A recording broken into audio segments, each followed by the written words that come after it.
Bermain online pada Chesscom Title Cup 2024. Pertandingan yang menurut saya sangat fantastis, teman-teman. Pertemuan Jose Martinez versus Hikaru Nakamura jarang terjadi, dan kali ini momennya. Walaupun ditekan, dia tidak terburu-buru. Siapakah itu? Siapkan konsentrasi tinggi, teman-teman. Ambil ilmu. Saya akan menganalisis jalannya pertandingan sesederhana mungkin untuk kalian dapatkan ilmu saat bermain nanti. Dan bagi teman-teman yang baru bergabung di Jari Pelawi Chess, welcome. Jangan lupa tombol subscribe dan nyalakan juga loncengnya. Selamat menyaksikan.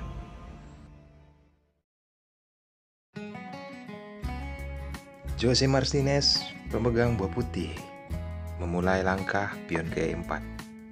Balasan dari Hikaru Nakamura, pion ke D6. Fierce defense terlihat di papan. Saat putih pion ke D4, lagi-lagi hanya satu langkah. Hikaru Nakamura pion ke C6. Mainkan pion ke C3, membuka ruang bagi peta gajah gelap, membawa Hikaru mengajak pertukaran pion, diabaikan pion F4 dimainkan. Hikaru pun mencoba melakukan pertukaran, disambut kembali oleh pion yang ada di C3. Lihatlah, menguasai dan memainkan pion di lini center. Kali ini diabaikan kembali. Mainkan ke E5, ada kuda ke E6, tujuannya ke F5. Putih mengeluarkan gajahnya dan hitam juga mengeluarkan gajah ke F5. Diabaikan saja. Langkah Jose Martinez di posisi seperti ini menaikkan kuda ke F3. Hikaru Nakamura merespon memainkan pion ke H5, ingin mendobrak dari sayap raja. Walaupun itu terlihat, Jose Martinez tetap rokade sayap raja. Permainan dilanjutkan pion ke G6. Putih langsung memainkan kuda ke H4. Jika memungkinkan, melakukan pertukaran perwira. Gajah dilindungi oleh menteri ke D7. Putih kuda ke C3, hitam kuda ke A6. Saat penempatan seperti ini, Jose memukulnya. Dia mendapatkan lawannya bertumpuk pion di jalur A. Gajah dikeluarkan, jelas memperkokoh kondisi pion lini senternya. Benteng ditempatkan ke B8 menyerang pion. Mudahnya satu langkah dimainkan.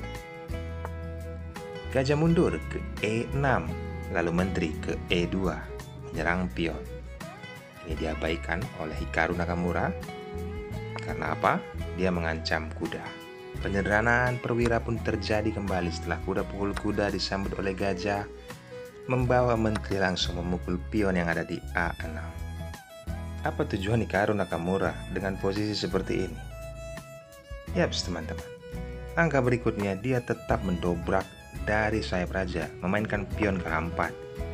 Dibatasi langkahnya langsung pion ke H3 oleh putih.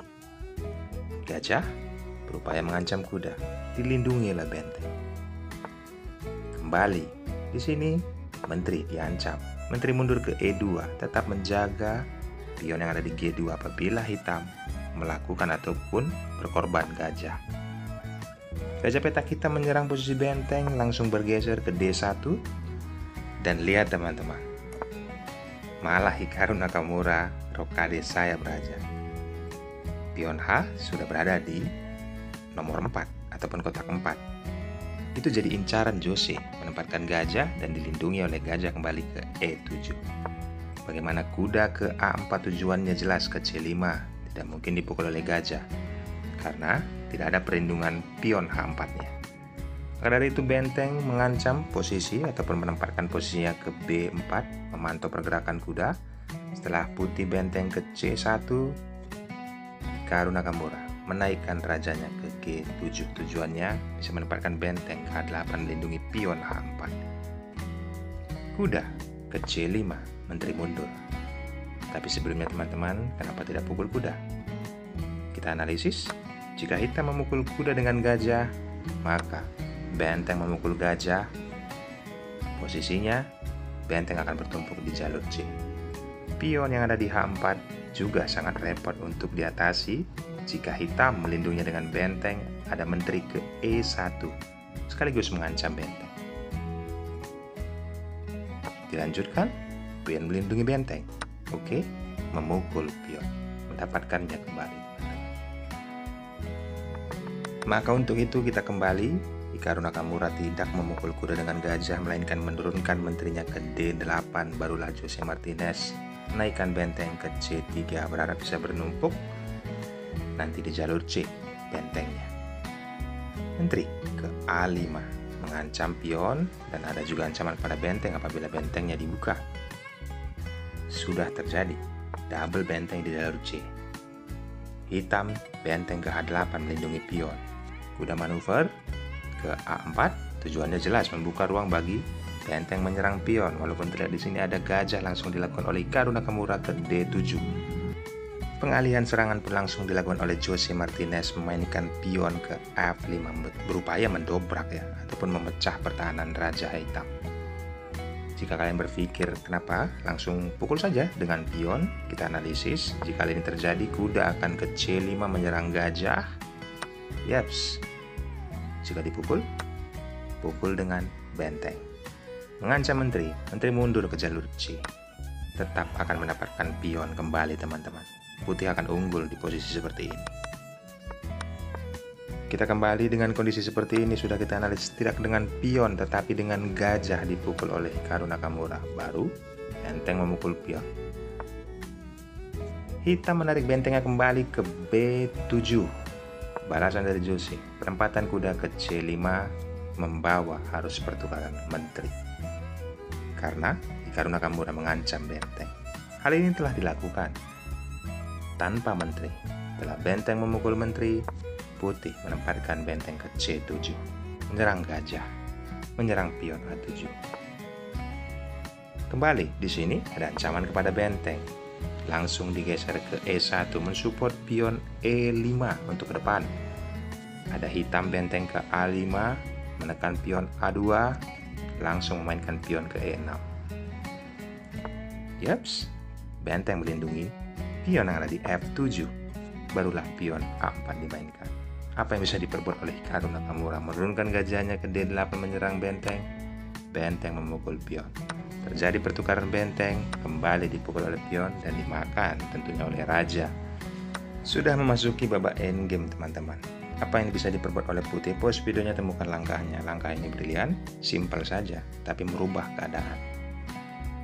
Bagaimana?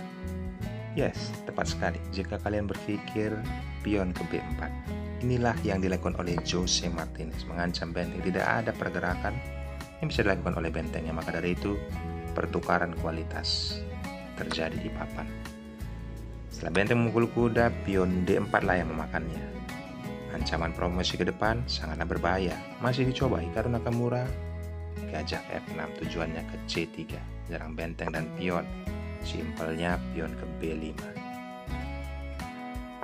Selanjutnya berharap bisa mempromosikan menterinya. Lalu putih pion ke B6, terjadi pertukaran.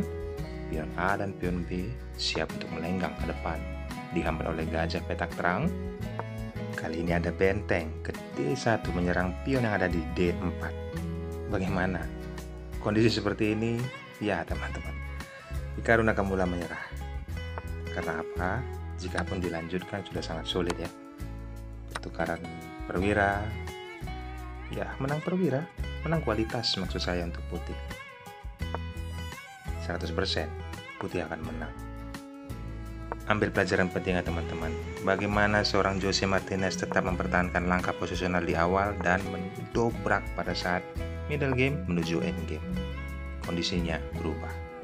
Jangan lupa tombol subscribe dan nyalakan juga loncengnya. Bye-bye.